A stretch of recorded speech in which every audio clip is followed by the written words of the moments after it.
I'm lying on a gurney, and the air in the prep room is so cold it feels like needles. They've already started the 4.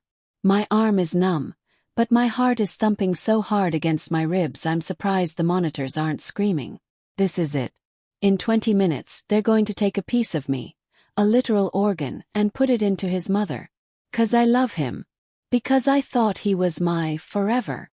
Ilara! I turn my head, expecting to see Julian. I expect to see that look of desperate gratitude he's had for months. But the door swings open and he's not alone. He's holding the door for someone.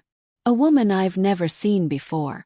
She's wearing a sundress that smells like expensive peonies, a sharp contrast to the antiseptic stench of this ward. She's beautiful. She's glowing. And Julian? He isn't looking at me with love.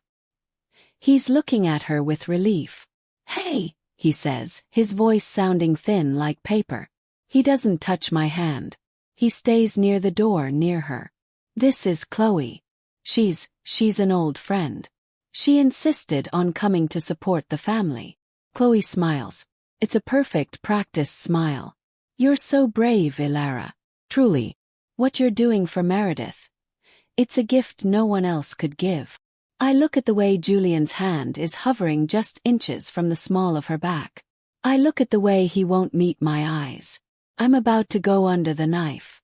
I'm about to endure weeks of recovery and a lifetime of being down one kidney for his family. And he brought a friend to the hospital? My throat feels like it's filled with sand.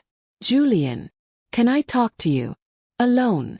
He looks at Chloe. She nods, a silent permission that makes my blood run colder than the 4 fluids. She steps out and for a second it's just us. The silence is heavy. It's the kind of silence that happens right before a car crash. "Who is she, Julian? Really?" He sighs, rubbing the back of his neck. "Ilara, don't do this. Not now. You need to stay calm for the surgery. My mom is in the next room waiting for your kidney. If you get worked up, your vitals will spike and they'll postpone. You want my mom to live, don't you?" The way he says it, it's a weapon. He's using my own sacrifice to silence me. He isn't comforting me. He isn't telling me he loves me. He's managing me. Like a donor. Like a resource. Not a partner. "I asked you a question," I whisper. "She's someone who makes things easier, okay?" He snaps, then immediately softens his voice. "Look, after the surgery we'll talk. Promise.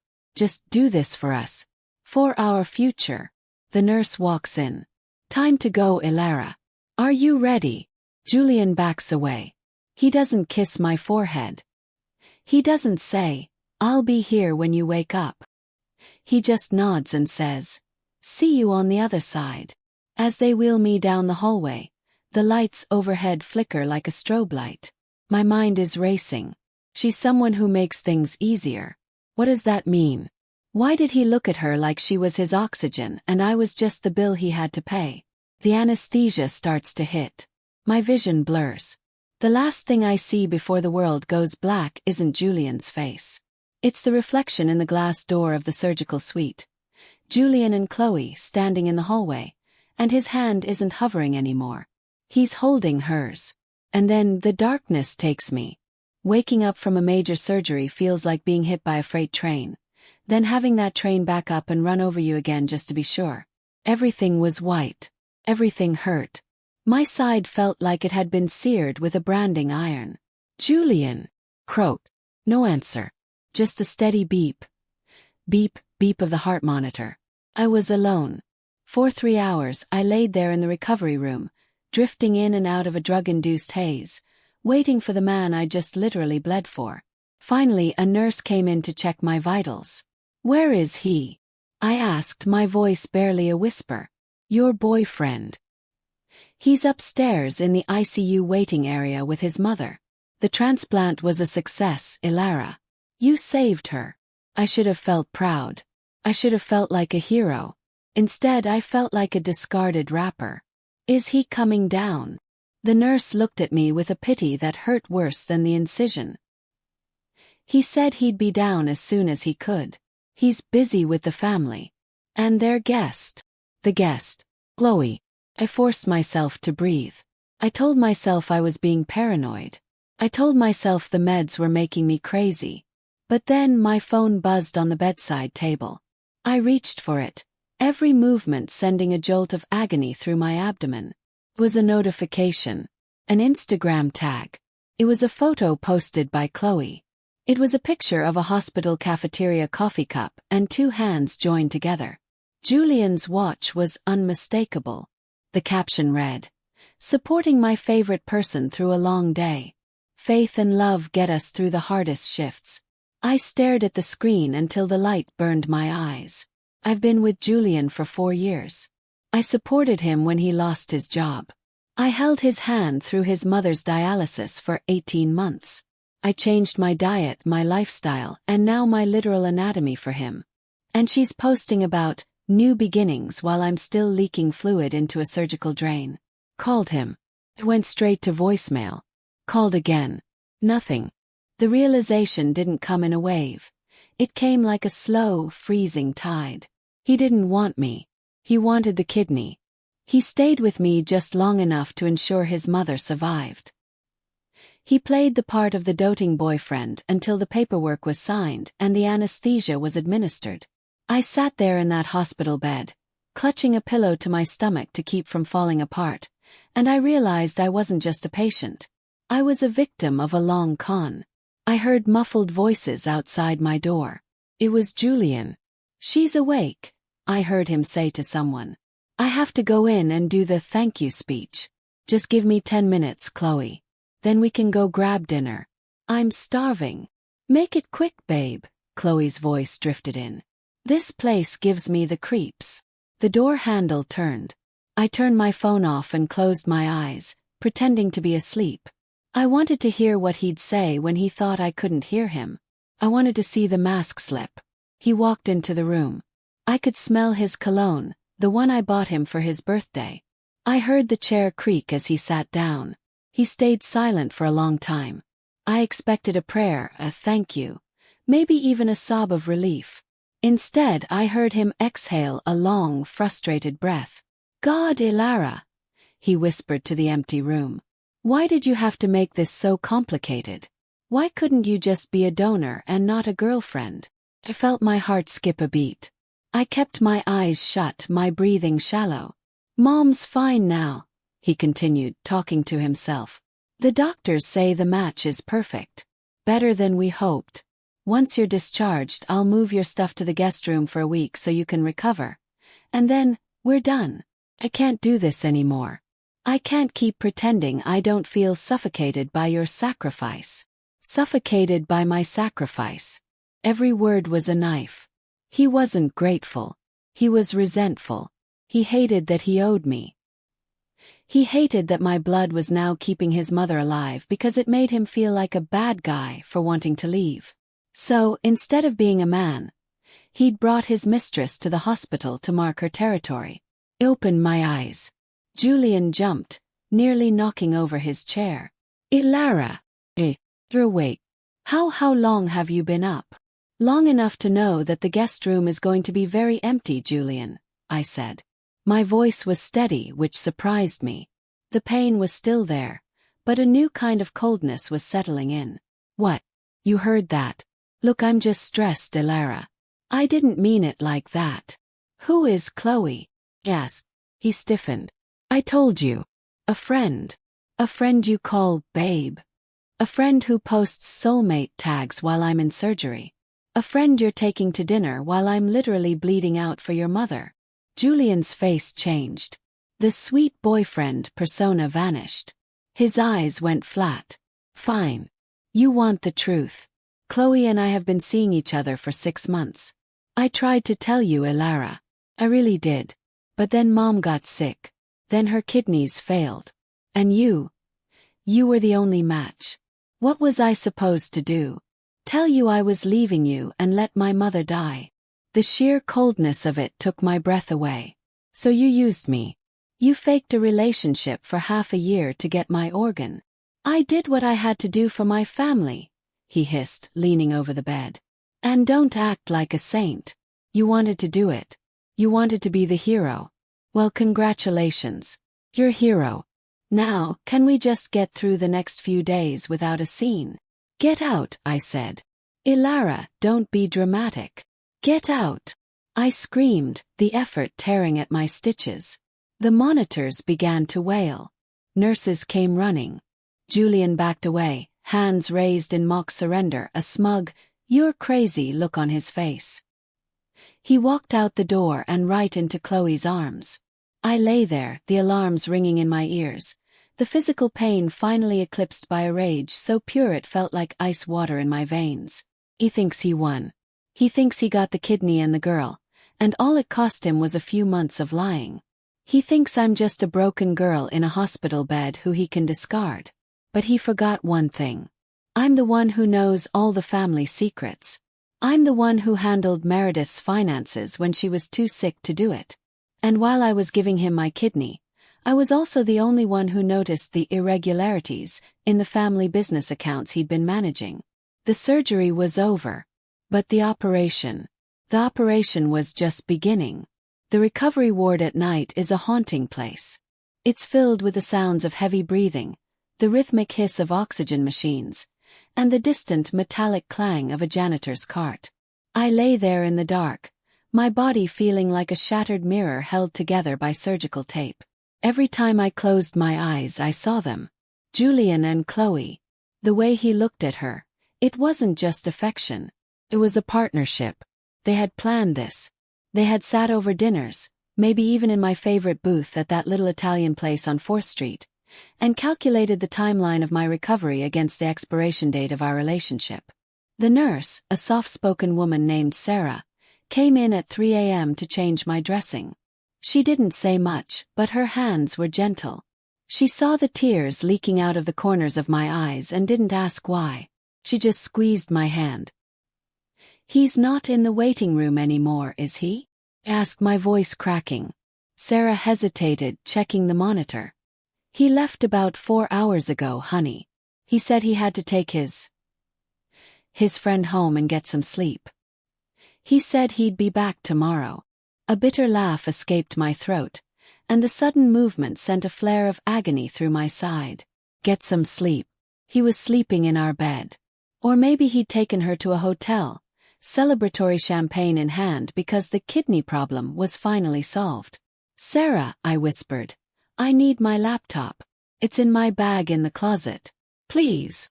You need to rest, Ilara. Your body is under immense stress."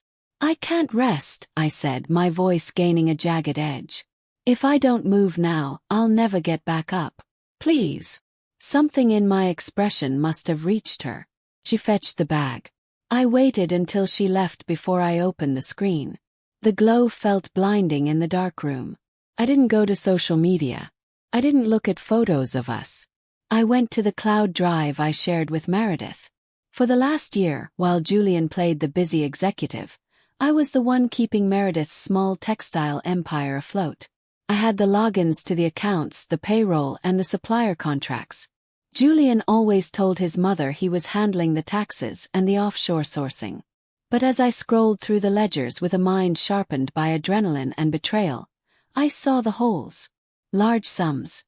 $5,000 here, $12,000 there. Labeled as consulting fees paid to an LLC called CL Management. Chloe Lauren. He wasn't just cheating on me emotionally. He was stealing from his own dying mother to fund a life with another woman. He had drained Meredith's personal savings under the guise of experimental medical costs that were never actually billed by the hospital. He hadn't just used my body. He was picking the bones of his family clean. I felt a cold, hard lump form in my chest.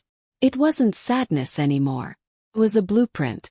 I spent the rest of the night taking screenshots and forwarding files to a private, encrypted email address Julian didn't know existed.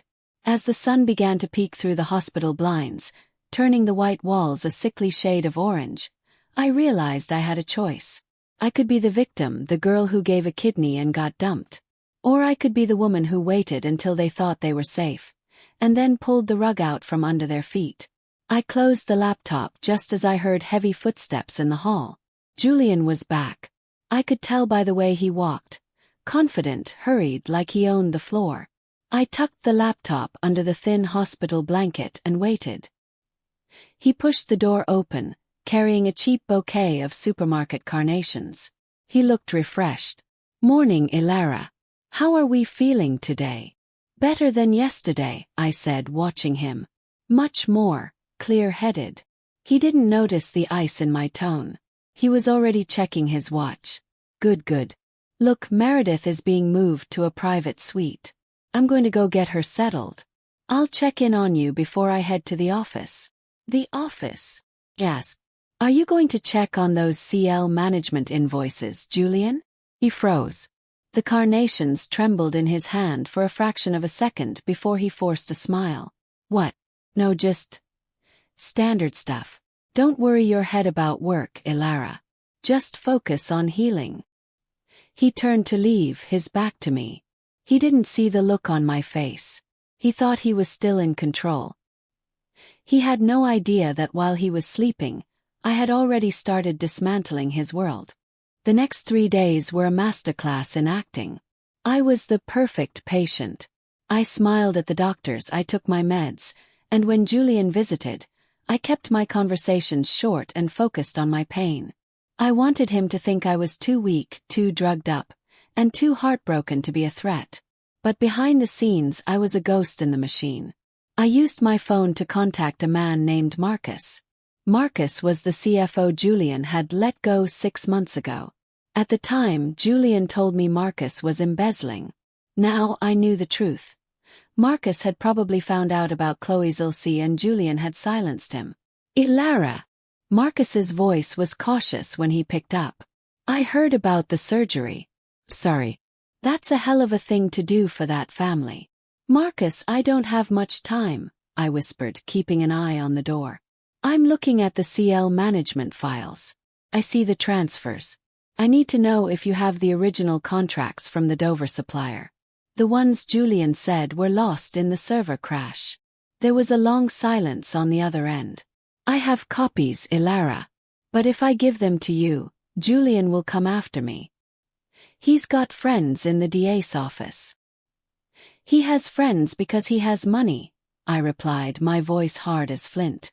"And he only has money because he's stealing it from a woman who is currently recovering from a transplant I provided.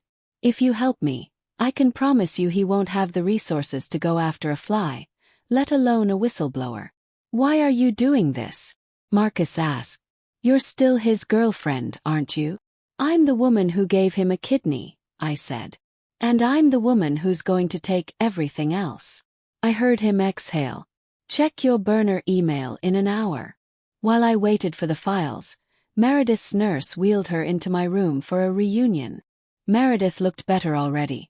The gray tint to her skin was gone, replaced by a faint pink glow. My kidney was working. "Oh, Ilara," she cried, reaching for my hand. "How can I ever thank you? You've given me my life back." I looked at her, a woman who had always been kind to me, but who was blind to her son's narcissism. I felt a pang of guilt. What I was about to do would hurt her too. But the truth was, Julian was already destroying her. He was bankrupting her company while she slept. If I didn't stop him, she'd have her health, but she'd have no home to go back to. "I just wanted you to be okay, Meredith," I said truthfully. "Julian is so lucky to have you," she whispered. "He told me how you two are planning a big trip once we're both healed. A celebration." I felt a wave of nausea. A big trip. He was probably planning a breakup trip, or more likely, a trip with Chloe funded by Meredith's medical funds. "Actually, Meredith," I said, leaning in closer, "there's something you should know about the company's recent consulting expenses. I think Julian might be overwhelmed. He's been making some strange choices." Before I could say more, the door burst open. 'Twas Chloe. She was carrying a get-well balloon that looked like a slap in the face.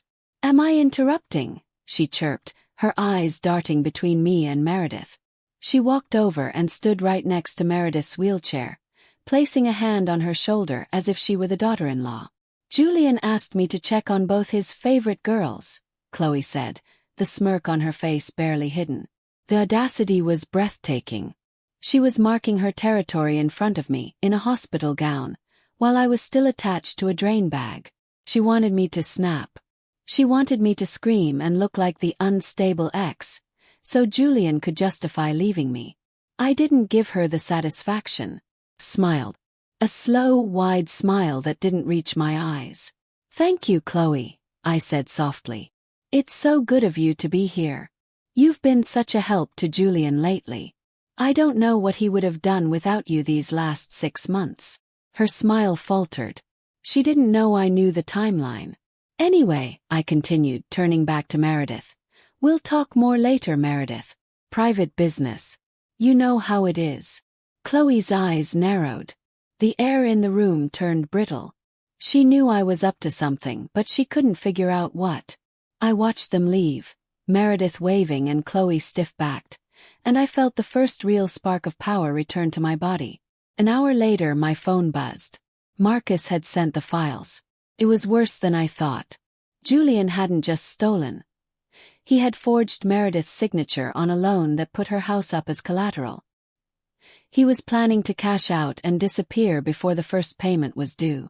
He wasn't just leaving me. He was leaving his mother in the gutter. Day 7. The day I was allowed to go home. Or more accurately, the day I was allowed to go to the guest room Julian had prepared for my recovery. He arrived at 10 a.m. to pick me up. He was in a great mood, humming a song, acting like the doting partner for the benefit of the hospital staff. "Ready to go, champ?" he asked, helping me into a wheelchair. "Ready," I said. My bag was packed. In it were my clothes, my laptop, and a folder of documents that would end his life as he knew it. The car ride was silent. Julian tried to make small talk about the weather, about what we should order for dinner, but I just watched the city pass by. I looked at the trees, the people walking their dogs, the life continuing outside my bubble of pain. I felt like a soldier returning from a war no one knew I was fighting. When we arrived at our apartment, the place we'd shared for 3 years, the air felt different. Felt like a stage set. I noticed things I hadn't seen before. A second toothbrush in the bathroom cabinet I'd missed. A stray earring under the nightstand. He hadn't even been careful.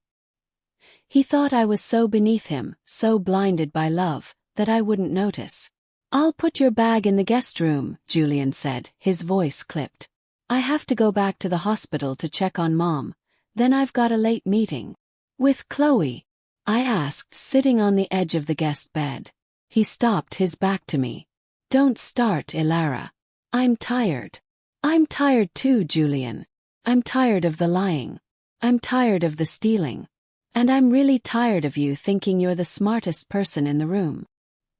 He turned around, his face contorting into a mask of mockery. "Excuse me. I know about the Dover contracts. I know about the CL Management LLC. And I know about the house loan, Julian. I know you've been funneling your mother's money into an account for you and Chloe to start over in California." The blood drained from his face so fast he looked like a ghost. For a moment he couldn't speak. Then he tried to laugh. "You're on drugs, Ilara. The painkillers are making you paranoid. You don't know what you're talking about. I have the signatures, Julian. And I have Marcus. He's already spoken to the bank." That was a lie. I hadn't called the bank yet, but it worked. Julian lunged toward me, his hands shaking. "You bitch. After everything I did for you. I stayed with you. I let you be part of this family. You stayed with me for my kidney." I shouted back, the pain in my side forgotten in the heat of the moment. "You used my body like a spare parts bin. You didn't do anything for me. You did everything for yourself." "Give me the laptop," he snarled, stepping closer. I didn't flinch. I reached into my pocket and pulled out my phone. "I've already set an autosend for the entire file to Meredith's lawyer and the local police department. It goes out in 30 minutes. Unless..." He stopped. "Unless what?" "Unless you sign over your shares of the company to Meredith, vacate this apartment by tonight, and tell your mother the truth. Not a version of the truth. The whole truth. including Chloe. Julian looked like he wanted to kill me. He looked at my side, where the bandage was still visible under my shirt. He realized in that moment that he had no leverage. He had taken everything he could from me, and in doing so, he had left me with nothing to lose. And a woman with nothing to lose is the most dangerous thing in the world. "You think she'll believe you," he whispered. "She loves me. I'm her son." "She loves the man she thinks you are," I said. "But she also knows I just gave her a part of myself to keep her alive. Who do you think she's going to trust? The son who put a lien on her house, or the woman who gave her a second chance at life?" The silence in the room was deafening. The power dynamic had shifted so violently I could almost hear the air crackling. Julian's phone buzzed in his pocket. He looked at it. 'Twas Chloe. He looked at me, then at the phone, then back at me. He was trapped. "I have 28 minutes left on that timer, Julian," I said, checking my watch. "I'd start packing if I were you." Julian didn't move for what felt like an eternity. He stood there, framed by the doorway of the guest room, clutching his phone like a life raft. I watched the sweat bead on his forehead. I watched the arrogance drain out of him, replaced by a frantic, animalistic calculation. "You're bluffing," he whispered. But his voice lacked conviction. It was the sound of a man watching his empire of cards catch fire. "Try me," I said, my thumb hovering over the phone screen. 25 minutes, Julian. "Do you really want to spend the next 10 years in a federal cell for wire fraud and elder abuse? Because that's where this ends. Or you can walk out of here with your dignity, whatever's left of it, and go to Chloe. You love her so much. Go be broke with her." He let out a jagged, guttural sound, half sob, half growl. He knew. He knew I had him. He turned on his heel and stormed into the master bedroom. I heard drawers being ripped open. I heard the sound of hangers clattering to the floor. I sat there on that guest bed, my hand pressed against my incision. Every thud from the other room vibrated through my body. I should have felt triumphant, but I just felt hollow. My kidney was in his mother. My heart was in pieces. And my home was being dismantled by a man I used to think was my protector. Then the front door opened. "Julian, are you in here?" 'Twas Chloe. She didn't even knock. She walked into the apartment like she already held the deed. I stood up, leaning heavily on the doorframe, and watched her walk into the master bedroom. "What are you doing?" I heard her shriek. "Why are you throwing your suits in a duffel bag?" "Julian, we have dinner reservations at 7. "Dinner is cancelled, Chloe," Julian yelled. "She knows everything. She has the Dover files. She has the LLC records." I walked slowly down the hallway, catching Chloe's reflection in the vanity mirror. She looked at me, and for the first time the perfect friend mask didn't just slip, it shattered. Her face twisted into something ugly, something sharp.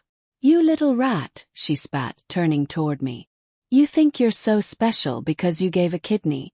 It was a choice, Ilara. Nobody forced you. You can't hold a family hostage because you wanted to play the martyr." "I'm not holding a family hostage, Chloe," I said, my voice eerily calm. "I'm liberating one. I'm liberating Meredith from a son who was stealing her blind, and I'm liberating myself from a man who treats people like currency." "We'll sue you," she hissed, stepping closer. "For defamation. For invasion of privacy." "With what money?" "Yes. The accounts are frozen. I called the bank while Julian was packing. They flagged the CL management transfers as suspicious activity. You're not getting another dime." The color left her face. She looked at Julian, who was shoving a pair of shoes into a bag, refusing to look at either of us. The soulmate connection she'd posted about on Instagram was dissolving in real time. Without the money, without the prestige of Meredith's company, Julian was just a man with a duffel bag and a mountain of lies. "Julian," she prompted, her voice trembling. Tell her we're staying." Julian finally looked up. He looked at her, then at me. "We have to go, Chloe. Before the timer hits 0. He grabbed his bags and pushed past her. He didn't look at me. He didn't apologize. He just ran. Chloe stood there for a second, her expensive heels clicking on the hardwood, before she realized she was standing in a house that no longer welcomed her. She turned and followed him, the door slamming behind them so hard the pictures on the wall rattled. I was alone. I sank onto the sofa, the silence of the apartment ringing in my ears. I reached out and canceled the autosend on my email. I wasn't going to send it yet, because there was one person who deserved to hear the truth from me first. And she was still in a hospital bed, breathing with the help of my organ. Going back to the hospital 24 hours after being discharged was the hardest thing I've ever done. My body screamed for rest, but my mind wouldn't let me sleep. I had to finish this. Meredith was sitting up in bed, looking at a bouquet of flowers. Not the cheap ones Julian had bought, but white lilies from an old friend. She looked up when I walked in, and her smile was so genuine it made my throat ache. "Ilara, what are you doing back here? You should be in bed." I pulled a chair close to her. I didn't sugarcoat it. I didn't lead with an apology. I started with the numbers. I showed her the bank statements. I showed her the CL management invoices. I showed her the signature on the house loan. As I spoke, I watched the light leave her eyes. It was a different kind of pain than the one she'd been in before the surgery. This was a soul-deep wounding. Her son, her only son, had seen her illness as an opportunity. He told me the money was for a new treatment, she whispered, her hands trembling on the bedsheet. He said the insurance wouldn't cover the specialized surgeons. The insurance covered everything, Meredith, I said gently. The money went to Chloe Lauren. It went to a down payment on a condo in Malibu. He was planning to leave us both. Meredith looked away, staring out the window at the city skyline. She was quiet for a long, long time. I sat there, holding her hand, my kidney thrumming in her side. We were tied together now, forever, by blood and by betrayal. "He's gone?" she asked finally. "He's gone. He signed over his shares of the company to you before he left. I made sure of it." She turned back to me, her eyes wet but fierce. "You saved my life twice, Ilara.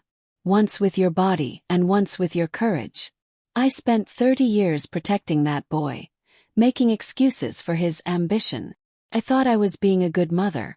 I was just feeding a monster." She squeezed my hand. "What happens now?" "Now," I said, "we heal. Both of us. And we make sure that company stays in the hands of someone who actually cares about the people who work there." "I want you to take his place," she said suddenly. And blinked. "What?" "Meredith, I'm not. You're the only person I trust, Ilara. You know the books better than anyone. You have the heart of a lion and the mind of a strategist. Julian is gone. The board will listen to me.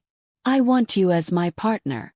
I looked at her, and for the first time in years, I didn't see myself as Julian's girlfriend.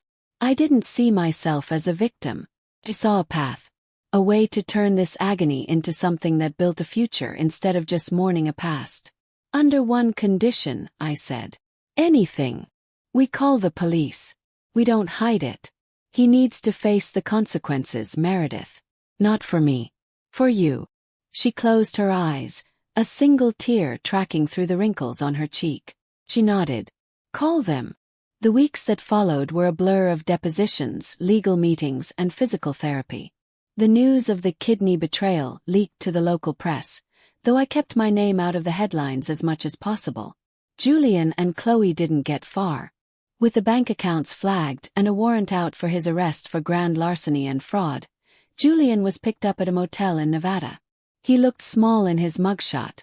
He looked like a man who had finally run out of people to manipulate. Chloe, of course, claimed she was a victim too.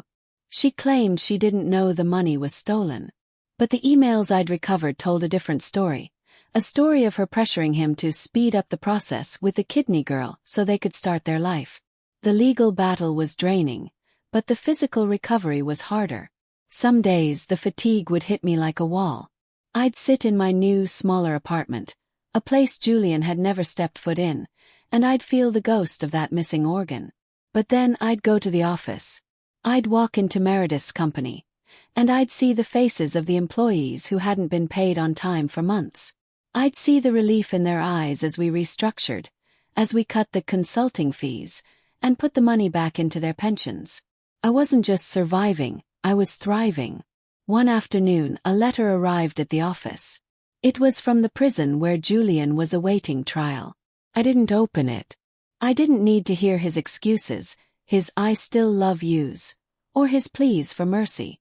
I took the envelope to the shredder and watched it turn into confetti. I realized then that justice isn't always a gavel hitting a block. Sometimes, justice is just the silence of a phone that no longer rings with lies. I went to see Meredith that evening. She was back in her garden, clipping roses. She looked younger than she had in a decade. She looked at me and smiled, her eyes bright. "The results came in today, Elara," she said, gesturing to the lab report on the patio table. "The kidney is perfect. It's like it was always meant to be there." I sat down next to her, the sun warming my face. I think it was Meredith. Just not for the reasons we thought.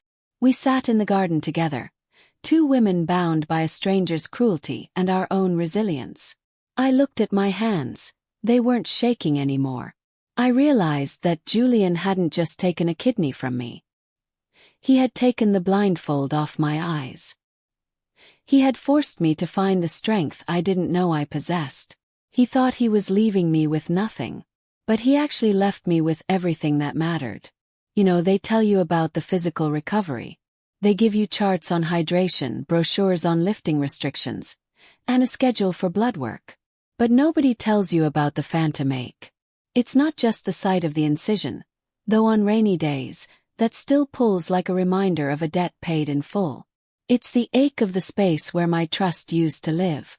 A month into my new role as Meredith's partner, I found myself standing in the middle of our old apartment. The lease was up. The furniture, the sofa we picked out together, the dining table where he promised to grow old with me, was all gone. It was just an empty box filled with echoes. I found a small, crumpled receipt in the corner of the closet. A jewelry store. Dated 2 weeks before my surgery. My heart stopped for a beat. Was he going to propose? Was I wrong about the timeline? I smoothed it out, my hands trembling. Diamond tennis bracelet. $4,200. Recipient, Chloe L. I didn't cry. I didn't even get angry. I just felt this profound sense of clarity. He had used my literal life force to fund a tribute to another woman. It was so cartoonishly evil that it almost lost its power to hurt me. It was just a fact now. Like the weather. Like gravity. I walked out of that apartment and dropped the keys into the manager's hand. "New beginnings," I whispered to myself, echoing Chloe's hashtag. But this time, it wasn't a lie for a curated feed. It was a vow. I spent that night at the office, buried in spreadsheets. It was my sanctuary. Numbers don't lie. They don't cheat. They don't tell you they love you while planning to sell your house out from under you. Marcus, the CFO we'd reinstated, walked in with 2 cups of coffee. "Elara, it's 9 p.m., he said, placing a cup on my desk. "The company is stable. The audit is almost finished. Go home." "I am home, Marcus," I said, looking around the glass-walled office. "No," he said, his voice soft but firm. "This is work. You've spent the last 6 months being a donor, a victim, and a savior. When was the last time you were just Elara?" I looked at him, and for the first time in a long time, I didn't have an answer. I had become so defined by what I had given away that I'd forgotten what I was keeping for myself. "Julian's trial starts in 3 days, Marcus reminded me. "He's going to try to drag you through the mud. He's going to say you gave the kidney to manipulate him into staying. You need to be rested for that fight." I leaned back in the chair, the coffee steam warming my face. He was right. The final act was coming. Julian wasn't going down without a fight. And I needed to be more than just a survivor. I needed to be a witness. The courtroom smelled like old wood and nervous sweat. I sat on the hard wooden bench, Meredith on one side of me, her hand gripping mine so tight her knuckles were white. Across the room, in the defendant's chair, sat Julian. He looked different. The expensive suits were gone, replaced by a cheap, ill-fitting blazer his public defender must have provided. He looked haggard. He looked small. But when he turned and caught my eye, that old spark of arrogance was still there. He gave me a tiny, chilling smirk. He still thought he could get inside my head. The prosecution laid it out beautifully. The wire transfers, the forged signatures, the emails to Chloe about the transition. Then it was my turn. I stood in the witness box, the glass partition reflecting my own face back at me. I looked at the jury, 12 strangers who were about to hear the most intimate details of my betrayal.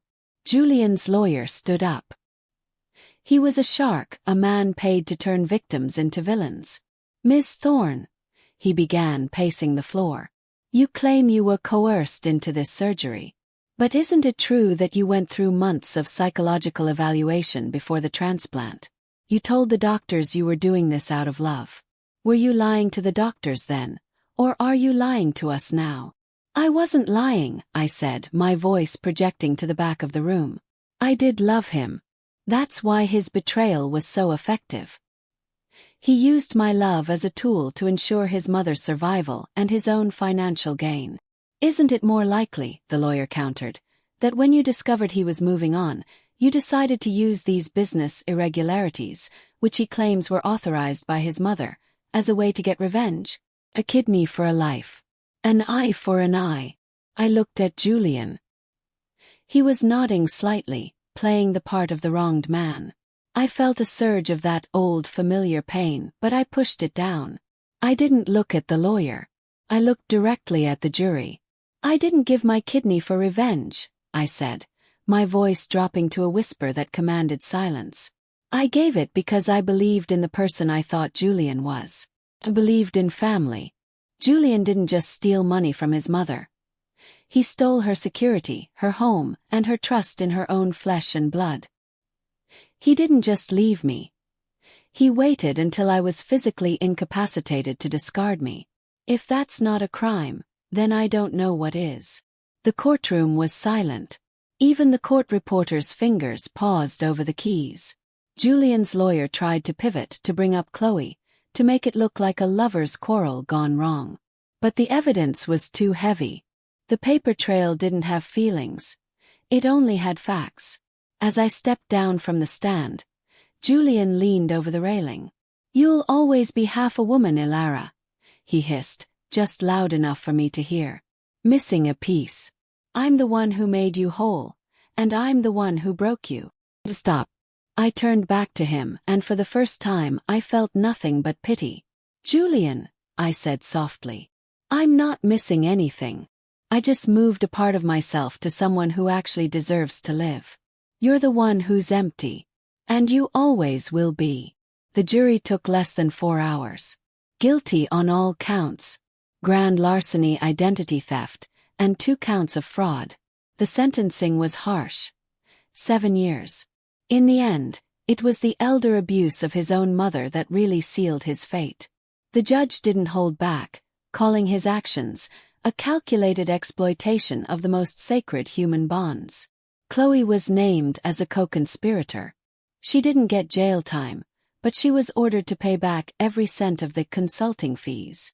The last I heard, she was working 2 jobs and living in a studio apartment. Her soulmate tags replaced by legal bills. I stood on the courthouse steps with Meredith. The sun was setting, casting long, golden shadows over the city. "It's over," Meredith said, taking a deep breath of the cool evening air. "Truly over. How do you feel?" I asked. She looked at me, her eyes clear and bright. "I feel like I have a daughter. Real one. One who saved me from more than just a failing organ." We didn't go back to the office that night. We went to that little Italian place on 4th Street, the one where I thought my life had ended. We sat in the booth, we ordered the expensive wine, and we laughed. We talked about the future, not about us or him, but about the company, about travel, about the lives we were going to lead. People ask me sometimes if I regret it. They look at the scar on my side and they see a tragedy. They see a girl who got played. But when I look in the mirror, I don't see a victim. I see a woman who survived a fire and came out tempered like steel. I learned that your worth isn't determined by who stays or who leaves. It's determined by what you do when the world goes dark. I gave a kidney to save a life, and in the process I saved my own. I traded a lie for a truth, and a coward for a family I chose myself. Life has a funny way of balancing the scales. You might lose a piece of yourself along the way, but if you're brave enough to keep going, you'll find that the space left behind isn't a hole. It's a room for something better. Thanks for listening. Don't forget to subscribe, and if you've lived through something similar, share your story in the comments. Your voice matters.